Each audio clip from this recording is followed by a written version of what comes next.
Hey, how's it going guys? Captain Kuba here, and at the time of writing this script, a few days have passed since the God of War Fallen God series ended. I've uploaded my review on it, did a podcast discussing the story with another God of War YouTuber, and more importantly, I've had some time to relax with a new Ratchet & Clank game. So now it's time to calmly talk about Fallen God one more time. After uploading my review of the last issue, I decided to read the entire comic from start to finish, and I gotta say, it's still pretty bad. My main issue with it is that the story does not add anything new to the lore of the series. They just left things very ambiguous. So in today's video, I'm going to try and answer one big question I'm sure a lot of you guys had while reading the comic. And that is, what is the deal with the story setting, Athena and the Egyptian god? Did this even happen? I feel the need to answer this question because Santa Monica Studios has confirmed that this comic series is 100% canon. But what exactly is canon? This story gives us a Kratos that's sleep deprived. So maybe all of the interactions with the old man and Athena are just hallucinations.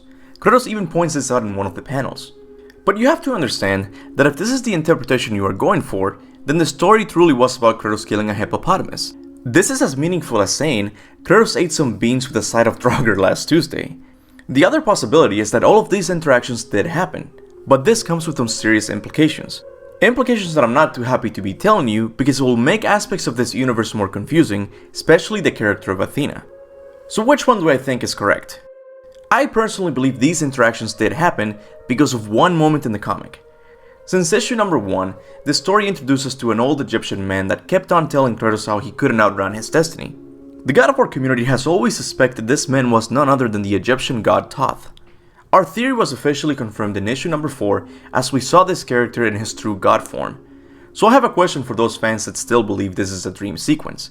How can Kratos accurately imagine a god he has never met before? The most reasonable answer is that the Egyptian god Thoth was really there, just not in the way we expected. When we all found out Kratos was going to the Egyptian pantheon, we all got our hopes up to see more important gods and maybe some locations we could visit once we finally go to Egypt in the future of the series. This is not what the comic gave us. The story of this comic is not about introducing us to the Egyptian pantheon. Instead, the story is about introducing us to the higher plane of existence. My sacrifice to save Zeus has brought me to a higher existence. The topic of the higher plane of existence is one that fascinates me because we know it exists, but we know practically nothing about it. Athena casually makes a reference to it in God of War 3 and never brings it up again. But we do know Santa Monica Studios needs to tie this loose end before the series finishes. Not that I believe the franchise is close to being done, but they do need to start talking about it nonetheless, which is what I believe they did with God of War Fallen God. I believe all of the interactions Kratos had with Thoth and Athena in this story setting is none other than the higher plane of existence.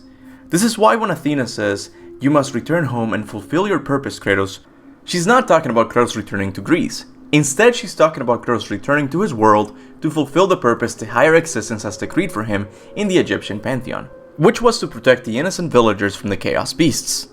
Now this all sounds good, but believing that this is the higher plane of existence brings with it two important questions. The first one is, how did the Egyptian god Thoth get there?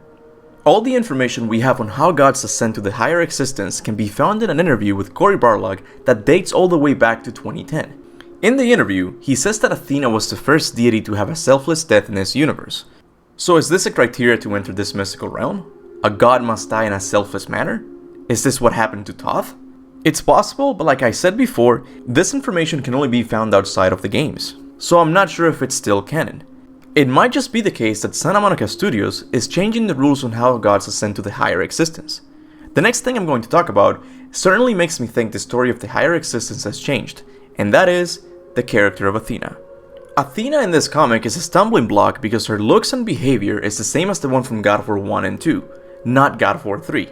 In God of War 1 and 2, Athena has the role of Kratos' mentor/ally. This is the behavior we see in the Fallen God comics. Even her apparel is the same as the one she had when she died.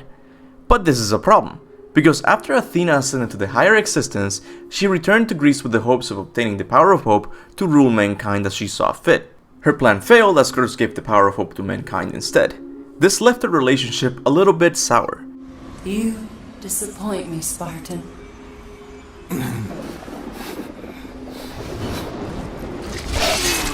So why is Athena suddenly trying to help Kratos now? Some fans believe this is the same Athena as the one from God of War 3, only trying to trick Kratos by returning to him in a form he would trust. But this implies that Thoth is trying to trick Kratos as well, and this doesn't seem to be the case, as in issue number 4, he wishes Kratos luck while he's unconscious. If his intentions for Kratos were truly evil, this would have been the perfect opportunity to say something ominous, but instead, he just wishes him luck on his journey. Athena also doesn't show any signs of having an evil plan, and after God of War 3, why would she want to work with Kratos again? The other possibility is one that I'm not too happy about. I believe Dark Horse Comics is hinting at there being two Athenas, one that's evil and one that's still looking out for Kratos from the higher plane of existence. I know this sounds crazy, but at least it's not something new. Devil May Cry did it with Virgil, and Bayonetta 2 did it with Aesir.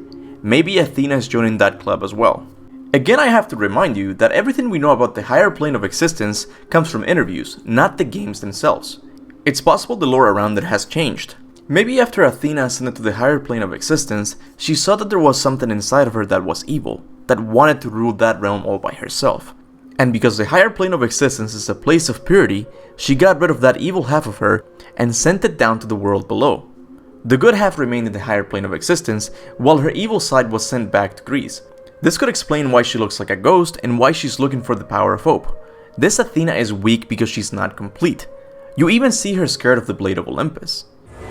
I delivered you revenge on Zeus! It is over, Athena. You would dare strike me down? Again? No!